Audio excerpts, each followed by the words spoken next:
Topic is importance of planning, कि हम किसी भी चीज़ का रिगार्डिंग प्लान तो कर रहे हैं, लेकिन उस प्लानिंग का हमारे इम्पोर्टेंस, उसका महत्व, उसका फ़ायदा आखिर है क्या, क्यों आखिर हम चीज़ों को प्लान करते हैं। ठीक है, पॉइंट वाइज डिस्कस कर लेते हैं।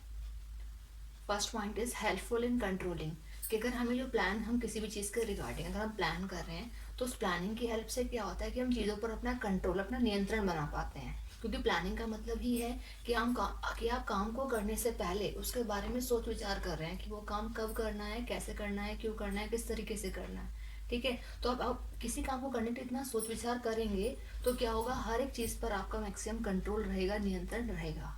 ठीक है, next point is increase in organisational effectiveness, कि प्लानिंग की हेल्प से क्या होगा कि जो आपका ऑर्गेनाइजेशन है, जो आपकी कंपनी है, उसमें आप प्रभाव पूर्वक चीज़ों को कर पाएंगे। इफेक्टिवनेस का मतलब होता है प्रभावित करना, प्रभाव पूर्वक काम करना, कि आप जो भी काम कंपनी में कर रहे हैं उससे क्या होगा, सामने वाला इंसान प्रभावित होगा। ठीक है, तो ऑर्गेनाइजेशनल इफेक्टिवनेस आपकी इंक्रीज हो जाएगी प्लानिंग की हेल्प से। Next is preventing hasty decision. Hasty मतलब होता है फास्टली डिसीजन, जो आप उतावलेपन में, बहुत जल्दबाजी में डिसीजंस ले लेते हैं, तो प्लानिंग की वजह से ऐसा नहीं हुआ। क्योंकि जो भी चीज़ें हम बहुत फास्टली लेते हैं, जल्दबाजी में लेते हैं, वो ज़रूरी नहीं होता कि वो हमेशा सही ही होता है।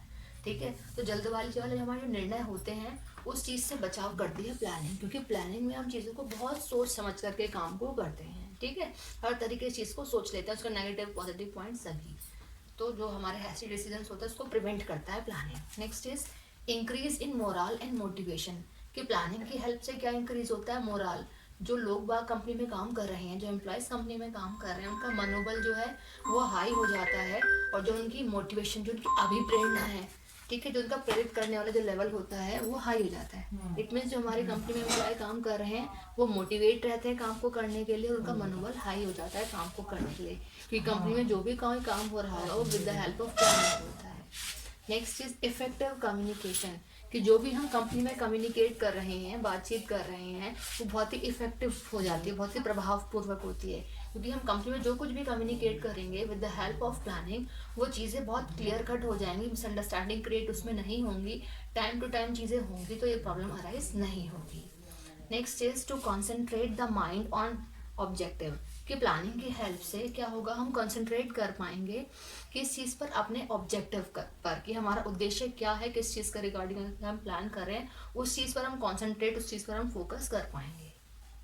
Next is unity and coordination in different activities, कि हम कंपनी में जो भी डिफरेंट डिफरेंट एक्टिविटीज़ कर रहे हैं, जो भी अलग अलग क्रियाएं हम कर रहे हैं, उन चीज़ों में क्या होगा, हमारी यूनिटी, एकता बनी रहेगी एम्प्लॉयज़ के बीच में। ठीक है, तालमेल बना पड़ रहेगा, हेल्पफुल नेचर रहेगा। तो कह रहे हैं कि हमारी कंपनी में जो एम्प्लॉयज़ हैं उन लोगों का काम को करने के रिगार्डिंग यूनिटी रहेगी। ठीक है, और कोऑर्डिनेशन बना रहेगा आपस में एक दूसरे के साथ। ठीक है, तो प्लानिंग की हेल्प से ये पॉसिबिलिटी है कि ये सारी चीज़ें कंपनी में हो जाती हैं। ठीक है, आई होप आपको ये चीज़ें क्लियर हो गई होंगी, और आप इसी तरीके से नेक्स्ट वीडियो देखना चाहते हैं तो प्लीज़ मेरी इस वीडियो को लाइक करें, शेयर करें, और मेरे चैनल को जिसने सब्सक्राइब ना किया हो वो मेरे चैनल को सब्सक्राइब भी कर ले।